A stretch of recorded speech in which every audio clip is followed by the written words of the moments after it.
শিক্ষক কর্মচারী ঐক্য পরিষদ নামে একটি শিক্ষক জোট গঠন করা হয় আজকে।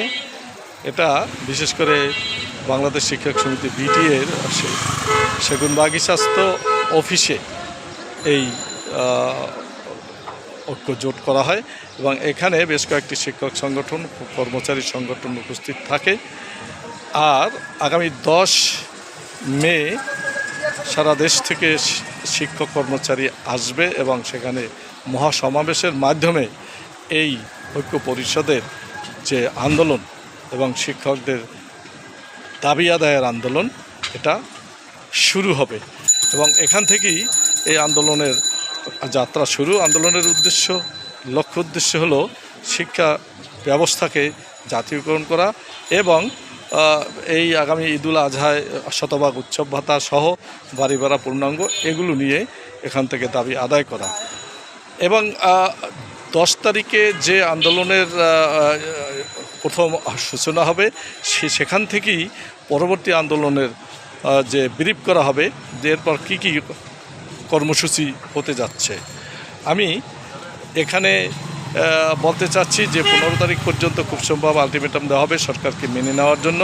আর যদি না মানে তাহলে 17 তারিখ থেকে অবস্থান চলবে এবং অবস্থান 3-4 দিন হওয়ার পরে যদি তারপরও সরকার শিক্ষকদের দাবি না মানে তারপরে শিক্ষা প্রতিষ্ঠানে তালা ঝুলানো অর্থাৎ ধর্মঘট পালন করা হবে অনির্দিষ্টকালের জন্য এবং তারপরে অনশন সহ এবং এমনকি পরবর্তী এইচএসসি পরীক্ষা বর্জন সহ বিভিন্ন ধরনের কঠোর কর্মসূচি দেওয়া হবে। এবং এখানে আমি বলবো সারা দেশের শিক্ষক সমাজ এবং সব শিক্ষক সংগঠন এখানে ঐক্যবদ্ধ আছেন এবং সবাই এখানে এই আন্দোলনের সাথে সম্পৃক্ত হবেন এবং এটা না হওয়া পর্যন্ত আমি এটা বলতে চাই যে শিক্ষকরা দিন দিন মাঠে নামবে, রাস্তায় নামবে, দিন দিন এটা তাদের কাজ না।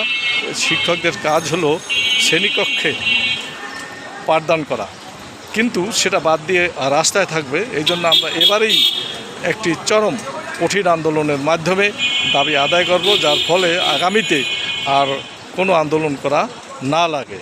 এবং এবারে সরকারের প্রতি আহ্বান থাকবে যত দ্রুত সম্ভব শিক্ষকদের এই দাবিগুলো জাতীয়করণ সহ অন্যান্য দাবি মেনে নেওয়া এবং কোনো কঠিন পরিস্থিতির সম্মুখীন না হওয়া।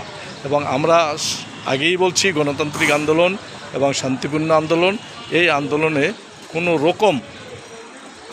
কোনো রকম আমাদের দ্বারা কোনো কিছু অর্থাৎ অপ্রীতিকর কোনো ঘটনা ঘটার সম্ভাবনা নেই, বরঞ্চ আমরা শান্তিপূর্ণভাবে আমাদের গণতান্ত্রিক আন্দোলন চালিয়ে যাব। আপনারা জানেন দেশের 97% শিক্ষক কর্মচারী বেসরকারি এমপিভুক্ত পর্যায়ে আছেন এবং তারাই দেশের সামগ্রিক শিক্ষা ব্যবস্থা পরিচালনা করে থাকেন।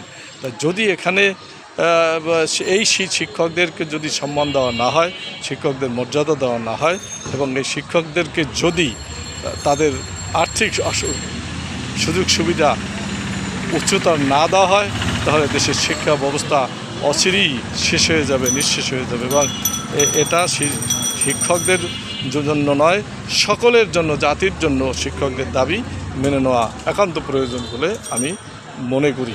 শিক্ষক সংগঠনগুলির মধ্যে আছে বাংলাদেশ শিক্ষক সমিতি বিটিএ, বাংলাদেশ শিক্ষক ইউনিয়ন, বাংলাদেশ কলেজ বিশ্ববিদ্যালয় শিক্ষক সমিতি এবং আছেন কৃষি ডিপ্লোমা ইনস্টিটিউট অ্যাসোসিয়েশন, তারপরে 3য় ও 4র্থ শ্রেণীর কর্মচারীদের সংগঠন, এছাড়া আরও অনেক শিক্ষক সংগঠন এখানে আছেন, থাকবেন তারা এবং এই ঐক্যবদ্ধ আন্দোলন এখানে চলবে। ধন্যবাদ।